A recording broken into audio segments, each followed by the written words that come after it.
I'm back. So NAB was last week, and I just gotta say, it is so nice seeing all of you, fellow creators or just people who watch the channel and enjoy it. Also, this was the first year that Michelle, my wife, was able to come with me. It was an awesome time showing her around Vegas, and I gotta say, it was extremely validating meeting so many of you and you telling her how much you love seeing her in the thumbnails and videos. Because you may not know this, every single time I'm like, hey, let's have you be in the thumbnail, or hey, I want you to be a model in this video. Every single time she's like, no one wants to see me in this stuff. Please find or use someone else. So to have some of you literally fangirl over her and push me out of the way, you know who you are. I loved it. It was great. Anyways, I have an extremely exciting project, unlike anything else I've ever done before, coming up in a number of weeks, and I can't wait to tell you about it. Make sure you're subscribed so you don't miss out. But today we are talking about the PYXIS, because I know you all love talking about Blackmagic as much as I do. The reason I want to focus on the PYXIS in this video is because I've really been ruminating on it, and since I've gotten more a hands-on experience with it, I've been like, do I want to sell my 6K Pro? Is it an upgrade? Is it a lateral move? I've been reading through all of your comments. I talked to obviously dozens of people in person about their thoughts, and I've come to the conclusion, of course I'm going to upgrade to the PYXIS, and not just because, you know, for YouTube views and it's going to get the clicks and all that stuff. That's like a side bonus. I'm going to get it mostly because of, shocker, the ergonomics. I've been one of the top people for years saying, Blackmagic, your internals are great, your sensors are great, just put all that in a box camera and we will buy it. If I sat here and was like, I think I'm gonna skip this one, that wouldn't be too great, would it? But of course, as I said after the initial announcement and in my first hands-on video, I still had some concerns that I've just been ironing out, and I want to help all of you get over the shortcomings of this camera so we can hopefully turn it into our near dream camera for the price point that it is. So today we're going to do a little shopping. So first and biggest speed bump for a lot of people is let's talk about the monitor. The amount of comments I've seen on my videos and every other person who's been talking about this camera is insane. Talking about how silly the side monitor is and why can't it flip around and all that good stuff. But you see, I asked Blackmagic directly, is the PYXIS line a new category or is it replacing the pocket cameras? And they were very clear that the PYXIS stands on its own. It is not meant to be a pocket replacement. See, I would understand people's frustrations because some people really like the pocket ergonomics, or at least the fact that like it's a all-in-one mirrorless sized camera that has, a flippy screen. And if that was fully going away and you only had this as an option, I could see you being upset. But there's kind of a great thing happening here where you have the PYXIS 6K and the 6K full frame camera, the same exact sensor, basically the same exact camera. You kind of just pick your ergonomics. So if you're angry about the screen not articulating at all, get the 6K full frame. The PYXIS 6K is getting out of that hybrid body style and going, hey, I'm a cinema camera. And if you look at all the other cinema cameras out there, none of them have an amazing built-in monitor. The most compared to is the Komodo, where people are like, look, they put a screen on top. Have you ever used the Komodo screen? I don't know a single Komodo user who uses that as their main monitor. So what the side screen is intended for is to really have all of your menu options. And yes, if you have it mounted on a tripod, you're standing off to the side, you're pulling focus on it, you're just looking at it as like a director's viewfinder, it's a great monitor. But we've got to find ourselves a top monitor. And I've been looking at all the options out there, and the couple different options that I'm looking at is from Atomos. They always make amazing stuff. I have the Shinobi. I like it, except for the on-off switch is the worst designed piece of tech I think I've ever seen. But I'm sure they've changed that. I have the original one. The reason that I'm not looking at anything that has like the built-in cloud recorders or recorders of any time is I hate external recorders. And if you're shooting Blackmagic, you don't need that. They have built-in camera to cloud. You can use your phone. You can use Wi-Fi. Now, when it comes to the Atomos line, if I'm looking at the Shinobi, I cannot go for the base one because that is HDMI only, and the PYXIS does not have HDMI. Welcome to the cinema camera world. Welcome to a more professional port, SDI. So the Shinobi 7, not only do we get a larger display, it's much brighter. It's still not bad. It's literally $600 US. For a 7-inch 2200 nit bright monitor, and we actually get, I believe, both both SDI and HDMI, loads of options. It's a little on the bigger side. I think I may want something a bit smaller, but this is really cool. The other monitor that I'm excited about apparently isn't on Hollyland's website. They're launching like 3 new products this summer. I know I can talk. I'm not under NDA. I don't work with Hollyland, haven't in a while. And they literally had it at the show, so tons of people have pictures of it. Anyways, it's kind of a version of this, the Mars M1 Enhanced.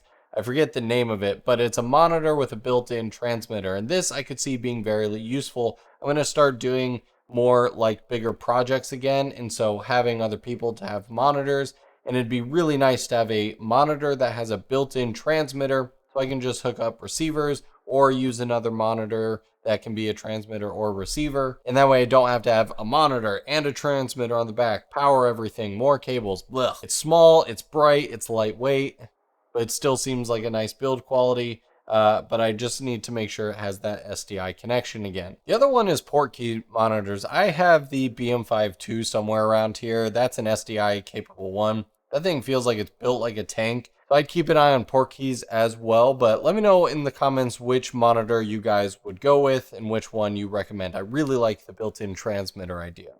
So next up, we got batteries. Now, originally when I saw the announcement video, I thought it took these types of batteries, the Sony NPF 970s or whatever style of battery. That is not the case. They're Sony BP-U batteries, which I had never heard of, if I'm being completely honest. And I had a little like gulp moment when I started searching for these, because if you go to Google and go to like shopping, it is all over the place. You see some for 150, 300, 400 used, 250, 432 for 100. I'm guessing that's 100 watt hours. That's going to stick out far in the back. I do like that you can get multiple different sizes, and it will be very interesting. Like if that 100 watt one makes the camera last like 5 hours or something, I'm all for it, to be honest. I mean, we spend this much on V-mount batteries, so it's definitely not going to be your Pocket 6K battery that just lasts 40 minutes, but also you can get like an off-brand one for like 30 to 60 bucks. So the battery game is going to be really interesting. I was not able to use any of these cameras on battery for long enough to get an idea of how long they would last. They were pretty much all plugged in. But one thing to note is, unlike the Pocket cameras, if we look at the what's included on the website for the PYXIS, it does not come with any type of battery. So again, welcome to the cinema camera world where your camera comes with almost nothing. Speaking of Blackmagic directly, we can see that it does come with the standard plate, and it does also come with the SSD plate. Also can be where you slide in your phone if you're doing camera to cloud, just like 2 little Velcros. That one is made of plastic, just in case anyone cares. I had some good hands-on time with both of them. But the one I will definitely be getting is the PYXIS Rosette plate. That is the only side plate that's not included. Again, it is made of full metal, feels great. It's only 60 bucks. And what that's going to allow me to connect is, if I head back to my Amazon cart, I want a really nice side handle. I've been dreaming of this for years. Now I can have a proper right grip side handle, and I've been looking all over the place. I haven't found one that I'm absolutely in love with. These wood ones are very comfortable. I know that, which is why for now I'm going this route. But I would love to find like a matte black option. So if one of you have an option out there, please let me know in the comments below. We're just helping each other's shopping list. That's all this video is for. Getting ready for the summer with the PYXIS. But this is gonna feel great. It looks adjustable. I don't want any like built-in push to record functionality. Again, it's just one more cable, one more thing of Bluetooth, one more battery to charge. I don't need any of that. There's enough record buttons on the camera itself. All right, let's talk about the mounts. This seems like a highly debated thing. Everyone always makes fun of me because I go, yay, EF, and now it's locking EF, which is what I'm gonna go for. Listen, I know going with the L mount is more adaptable to a wider variety of lenses. Michael, you just talked about welcome to the cinema camera world and you're not going to buy a PL camera.